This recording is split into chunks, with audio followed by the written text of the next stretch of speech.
Imagine a leader who gets whatever it is he wants from the people who he is working with, from the people who he is leading.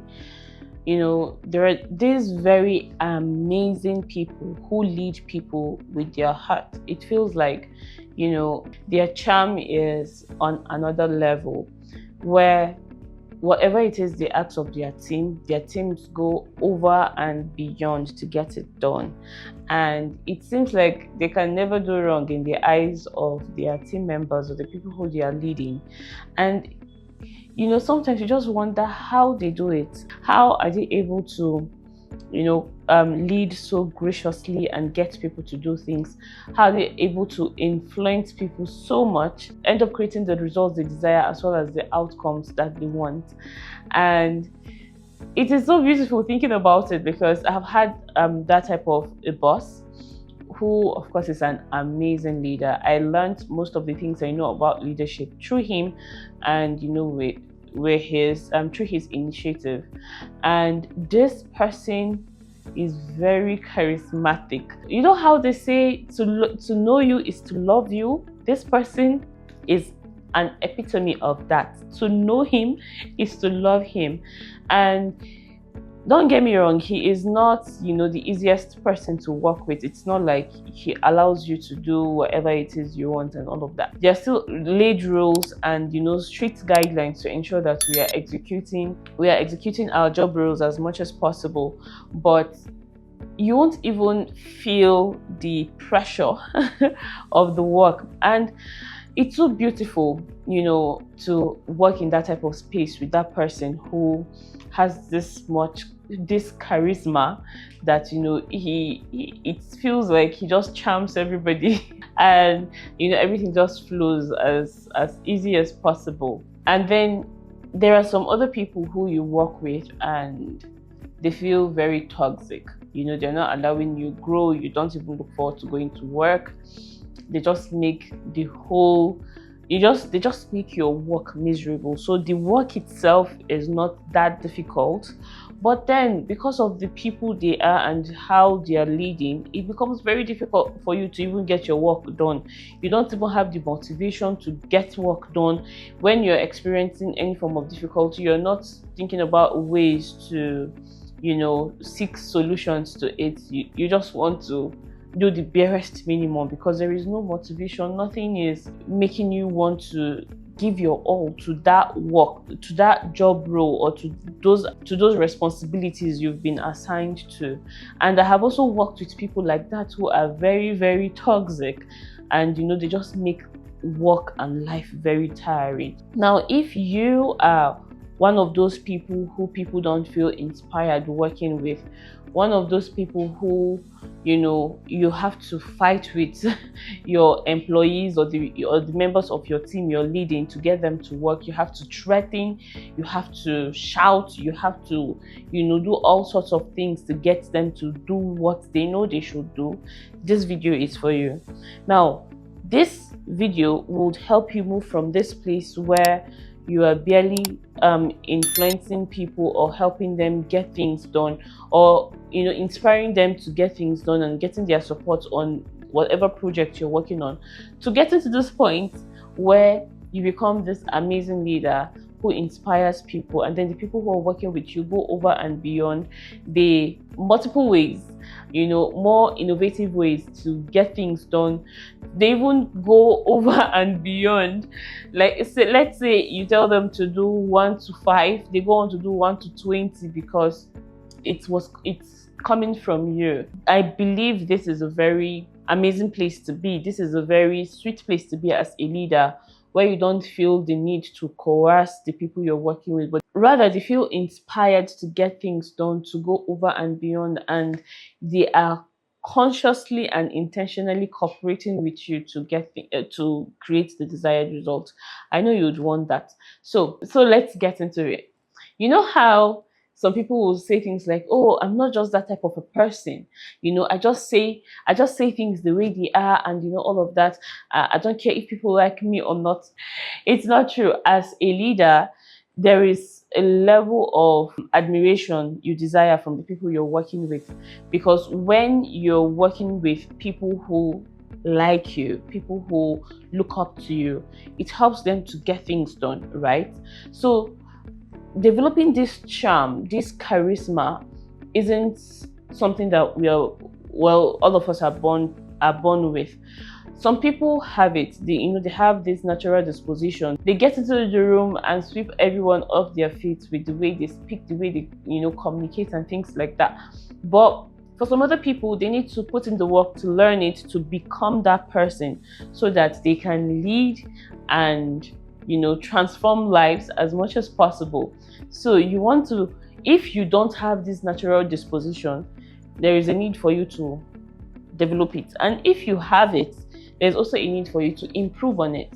And how do you even begin to improve or develop this? First is self-awareness. What is your knowledge of self? What are those qualities you have that can be an advantage for you?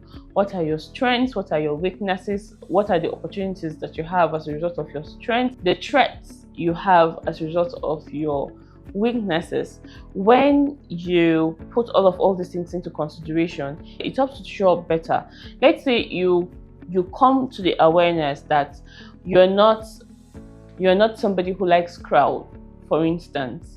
Now, knowing this weakness with yourself would influence how you maybe craft meetings or the activities, how you craft your activities to ensure that you are either mitigating as much as possible. Is either you are mitigating spending too much time in crowds, or you develop new skills that will help you manage crowds and things like that. Personally, I'm of the opinion that our weaknesses are a weakness for a reason. Sometimes we don't need to really spend so much time trying to convert our weaknesses to strength. In fact, I like to say that sometimes our weaknesses are the opposite of our strengths, or our weaknesses are like the other side of our strengths. So rather than focusing on the weaknesses we have, when we focus on the strengths, it becomes easier for us to build on it. If you have certain weaknesses that does not align with your role, then it becomes important and necessary for you to begin to work on developing it, on changing that, improving on that skill and getting better. However, I feel like if we really do well with our strengths, it will be easy for us to leverage on it and get better. Now, that is for self-awareness. Self-awareness is very important when it comes to developing your charm. When you have a clear sense of who you are and your identity, it breeds some level of confidence and helps you to show up better and connect authentically with people. This is a very important skill to work on when it comes to developing your charisma. The next thing to work on is emotional intelligence. Now, emotional intelligence basically is about you becoming aware of your emotions and that of others, and for you to be able to manage your emotions and also that of others. I cringe when people talk about controlling emotions, because we cannot control our emotions. Our emotions are basically messengers telling us there's a certain place in our life we need to pay some more attention to that we haven't been paying attention to. And when people say also things like, oh, the right emotions or the wrong emotions, I also cringe, because it's like saying you have right and wrong alphabets. They're just alphabets, and then when you put them together, you create words with them. So it's now up to you to create whatever word you want to create using those alphabets. So the alphabets in themselves are not wrong or right. They are just alphabets, and that is what our emotions are as well. Our emotions are like alphabets. Whatever it is, whatever meaning you make out of it is what you get to experience at the end of the day. So when you have this awareness of emotions, you're able to identify certain emotions in people, and then you have the situational awareness as well as social awareness to know how to read the room and act accordingly. Now, developing emotional intelligence helps you to deepen your relationship with others, and for you, it helps you to create a relationship with others and deepen your bond with them. So when people know that, okay, this person is very sensitive, and they pay attention to other people's emotions and things like that, you become somebody they can trust and connect with. So now you're working on your self-awareness, you're showing up more authentically, and then the next step you are working, you are improving your becoming more aware of your own emotions as well as the emotions of others, and learning how to manage them. And when it also comes to managing emotions, a lot of people, when they talk about controlling emotions, like to use an analogy of I like to use an analogy of having a child, a toddler. Let's say a toddler who is less than 1 year old, who hasn't started talking, cry. Now this toddler is crying their eyes out, and all you're thinking about doing is to cover their mouth, hoping that that child will stop crying. That is a picture I often have when people talk about controlling emotions, because you cannot control your emotions by trying to shut it out, by trying to ignore it. It will keep persisting. Now a toddler crying is an indication that something is not right. Is either they are hungry, or their diaper is soaked, or either they are hungry, their diaper is soaked, or they are fighting sleep, or maybe something beats them, something. So when you hear a toddler crying, the first thing you would want to do is to check the reason why that toddler is crying. So you now know how to help them, take care of that, how to stop that cry by meeting that need that they have at that time. So this is the same thing for our emotions, and of course the emotions of others. So when you develop a good sense of emotional intelligence, you are seeing emotional reactions and responses as a messenger calling your attention to something you need to address and take care of. The next thing you need when it comes to developing charisma is your communication skills, developing impeccable communication skills. Now, your ability to communicate effectively will help you connect deeply with other people. When you're able to express and communicate your thoughts and emotions, what happens is that it strengthens your connection with other people, in this case the people who are in your team or the people who you are leading. Now this helps you to show up more confidently, it helps you to build and to show up with much more charisma. You're able to also put together your thoughts in a very articulate way and share it in a way that inspires other people to action. So communication is very, very important when it comes to building your charisma as a leader. The fourth point when it comes to developing your charisma is for you to develop your presence. Now, a lot of people are absent-minded. They are physically in a space, but they're mentally and emotionally somewhere else. You want a situation where when you're talking to the people you're leading, you are presently having this conversation with them. You're in that conversation. This way you're able to create this positive energy around you. You have this enthusiasm, you're able to express yourself better, to respond to inquiries or whatever emotions come up during your conversation with people. So developing your presence is another very important quality when it comes to developing your charisma as a leader. And then the last point is developing empathy. Now, empathy is all about, you shifting perspectives, you being able to get into other people's shoes, get into, see things from other people's perspective. And by extension, this makes them feel seen and heard. So you developing empathy helps you to also deepen your connection with the people who you are leading or the people who you're working with. This helps you to show up as a very charismatic person, because people want to feel seen and heard. And if you're doing this, you score very high points with them. And then when it comes to leadership, it's easy for you to influence people, because now you've gone from becoming self-aware, knowing, your strengths, your weaknesses, and everything you have to your advantage, all this advantage, and then you've gone on to improve on your emotional intelligence, which is your ability to be aware of your emotions and the emotions of other people.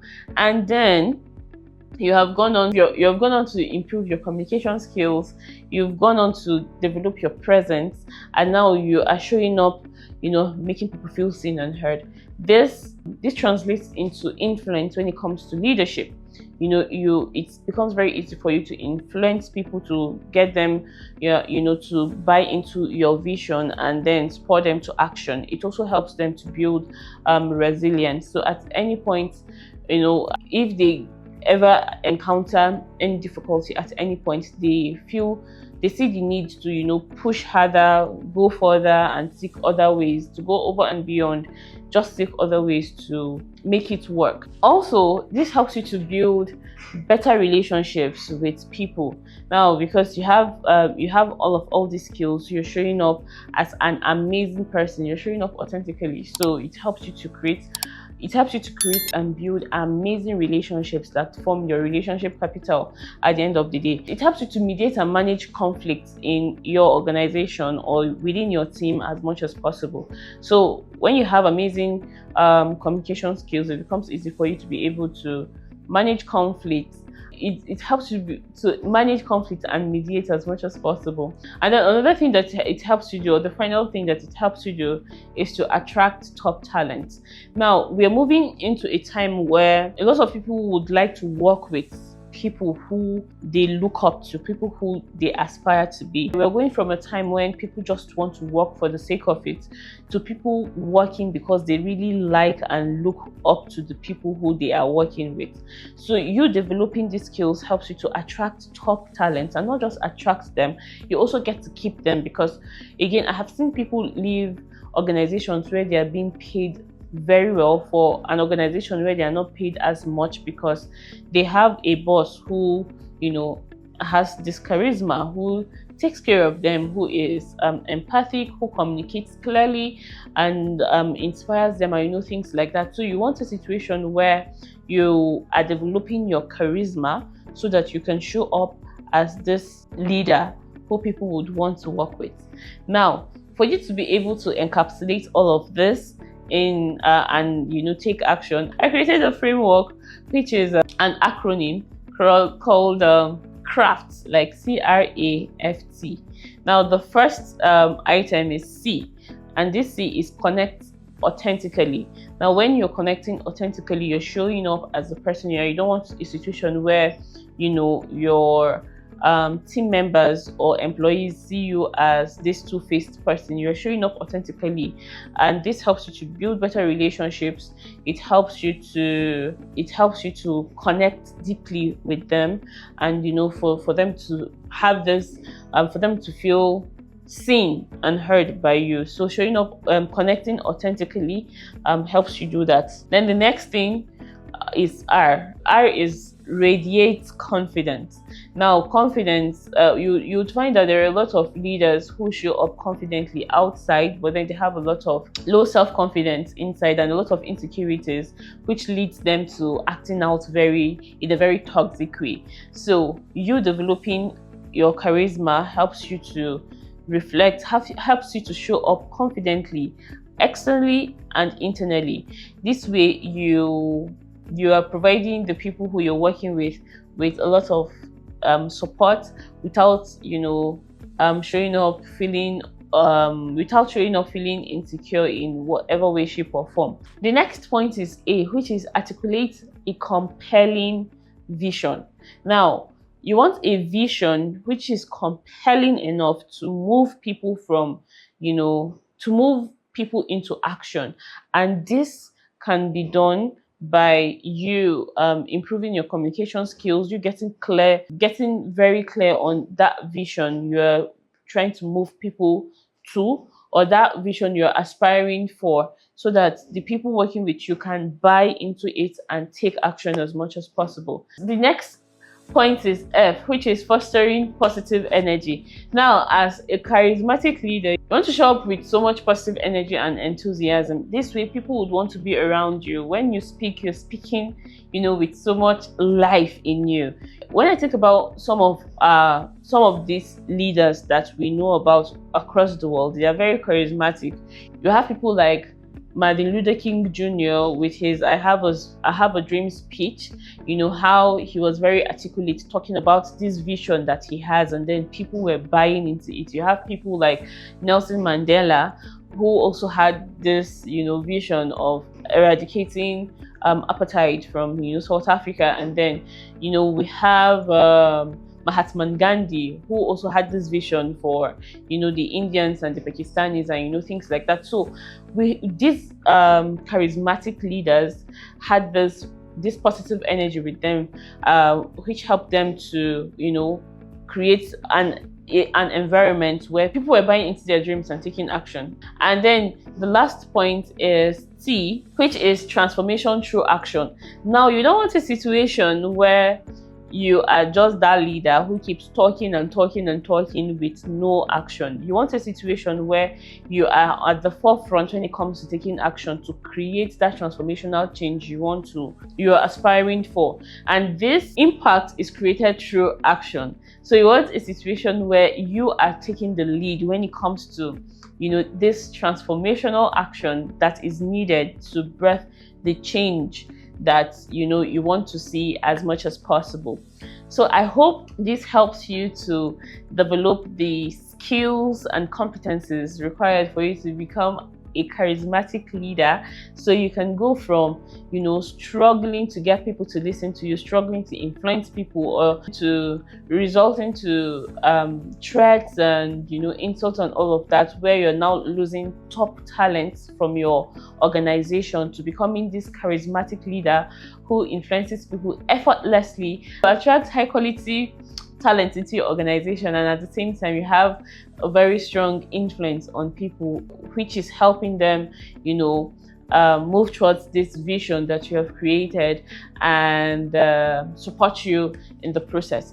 I hope you found this useful. Do well to like, share, comment and subscribe. Bye.